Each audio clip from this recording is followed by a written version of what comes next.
As many of you know, I usually talk about things that happen in my community, the government, and the corrupt mainstream media. But today, on this profile, I usually talk about things that involve a personal issue and my community. Today, I want to talk about cyber stalking and cyberbullying. The backdrop of this story regards a person who lives in this community who watches my YouTube videos and did something so wrong, it's almost dangerous. This person had posted under the name of BuddistMcD or RazorBirds.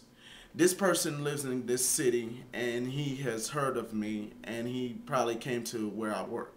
Well, what he had done was he had posted, Brian works at this job, post and paste on everybody's page. He was spamming my video response critics' pages with all this information about where I work and my phone number and all this other stuff. That is one of the reasons why I do not approve of some of the critics out there. This is worth condemning. This type of tactic is not only dangerous to me, but dangerous to the person who did it.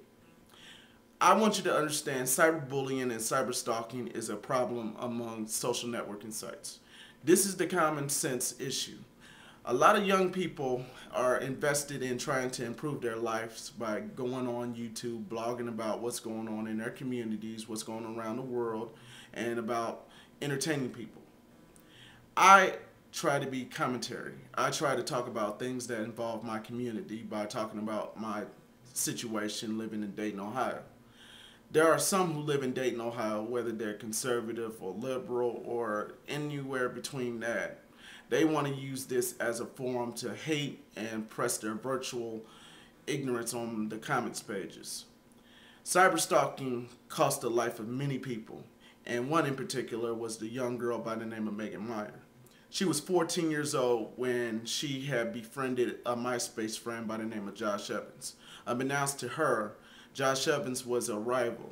It was one of her former best friends and her mother who were typing out nasty comments about Megan and then allowing her friends to get on there and harass and ridicule Megan in order to make her look bad.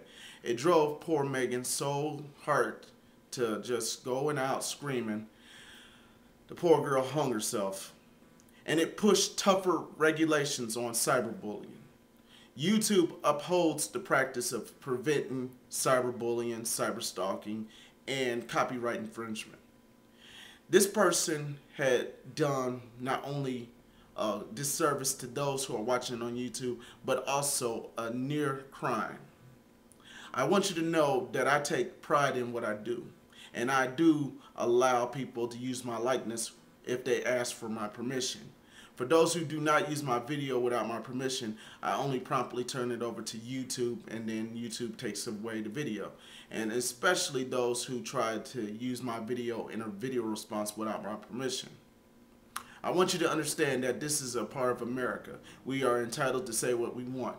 There are people who are going to criticize your opinion. That's fine. But for them to cyberbully by intimidating you by your race, by your gender, sexuality, nationality, or patriotism, it's got to stop. From now on, I will no longer go on any of my critics' pages posting responses. From this point on, it's done. Anybody who has anything to criticize, let it be criticized. I am bigger than that, and I should be above the fray. Anytime someone tries to put my information down, or where I live, or my phone number without my permission, believe me, that will be legal matters. And this is not a threat to any of the critics who are watching, but this is a promise. This has got to stop. There will be no more responding to critics on YouTube, regardless of what they have done or what they have said about me or any other people I supported. From this point on, I'm just going to continue doing videos and make sense of life and try to do the best I can to make YouTube a better place to go.